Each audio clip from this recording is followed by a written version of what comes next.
Once upon a time there lived a king and a queen who had one son. The king loved the boy very much, but the queen, who was a wicked woman, hated the sight of him, and this was the more unlucky, for when he was 12 years old his father died, and he was left alone in the world. Now the queen was very angry, because the people who knew how bad she was seated her son on the throne instead of herself, and she never rested till she had formed a plan to get him out of the way. Fortunately, however, the young king was wise and prudent, and knew her too well to trust her. One day, when his mourning was over, he gave orders that everything should be made ready for a grand hunt. The queen pretended to be greatly delighted that he was going to amuse himself once more, and declared that she would accompany him. "No, mother, I cannot let you come," he answered. "The ground is rough, and you are not strong." But he might as well have spoken to the winds. When the horn was sounded at daybreak, the queen was there with the rest. All that day they rode, for game was plentiful. But towards evening the mother and son found themselves alone in a part of the country that was strange to them. They wandered on for some time without knowing where they were going, till they met with a man whom they begged to give them shelter. "Come with me," said the man gladly, for he was an ogre and fed on human flesh, and the king and his mother went with him, and he led them to his house. When they got there, they found to what a dreadful place they had come, and falling on their knees, they offered him great sums of money if he would only spare their lives. The ogre's heart was moved at the sight of the queen's beauty, and he promised that he would do her no harm, but he stabbed the boy at once, and binding his body on a horse, turned him loose in the forest. The ogre had happened to choose a horse which he had bought only the day before, and he did not know it was a magician, or he would have not been so foolish as to fix upon it on this occasion. The horse no sooner had been driven off with the prince's body on its back than it galloped straight to the home of the fairies, and knocked at the door with its hoof. The fairies heard the knock, but were afraid to open it till they had peeped from an upper window to see that it was no giant or ogre who could do them harm. "Oh, look, sister," cried the first to reach the window. "It is a horse that has knocked, and on its back there is bound a dead boy, the most beautiful boy in all the world." Then the fairies ran to open the door, and let in the horse, and unbound the ropes which fastened the young king on its back. And they gathered round to admire his beauty, and whispered one to the other, "We will make him alive again, and will keep him for our brother." And so they did, and for many years they all lived together as brothers and sisters. By and by the boy grew into a man, as boys will, and then the oldest of the fairies said to her sisters, "Now I will marry him, and he shall be really your brother." So the young king married the fairy, and they lived happily together in the castle. But though he loved his wife, he still longed to see the world. At length this longing grew so strong on him that he could bear it no more, and calling the fairies together, he said to them, "Dear wife and sisters, I must leave you for a time and go out and see the world. But I shall think of you often, and one day I shall come back to you." The fairies wept and begged him to stay, but he would not listen, and at last the eldest, who was his wife, said to him, "If you really will abandon us, take this lock of my hair with you. You will find it useful in time of need." So she cut off a long curl and handed it to him.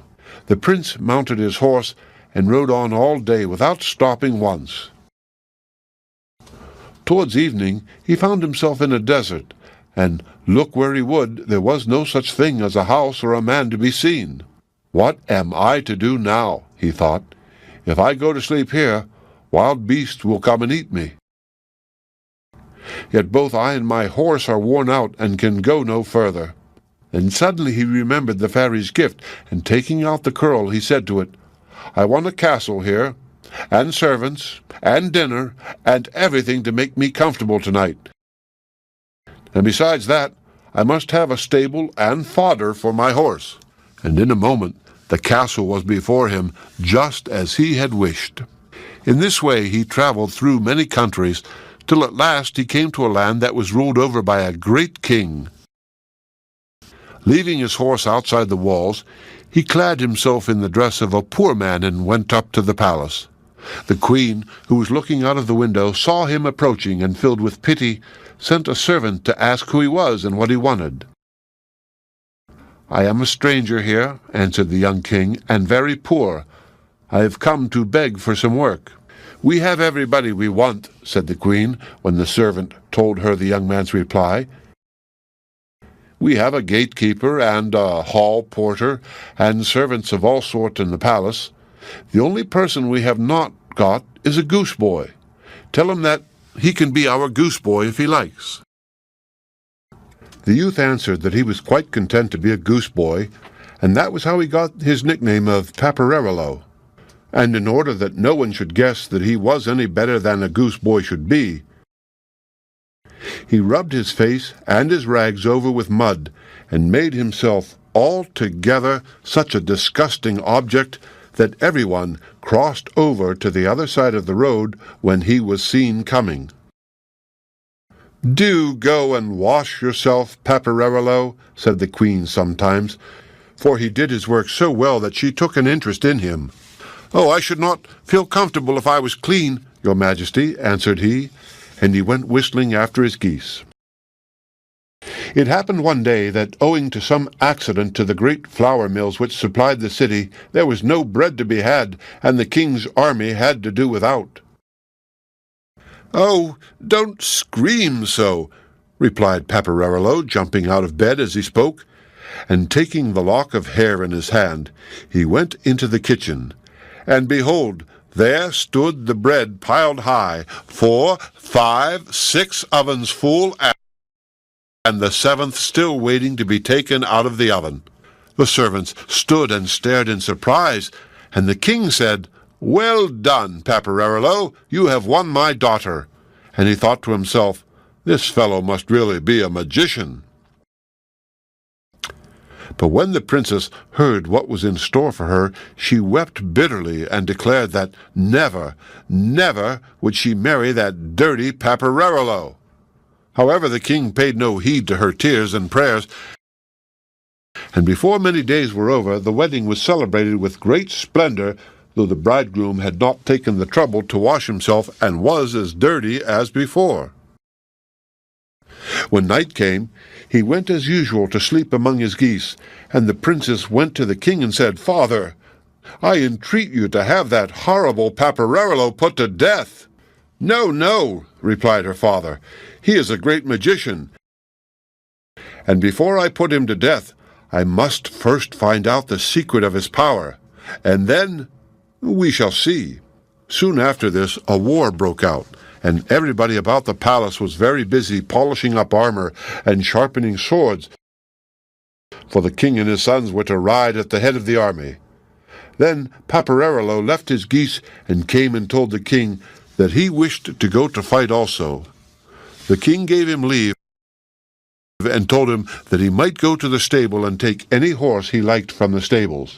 As on the day before, he halted on the road and sat down to make his clay soldiers.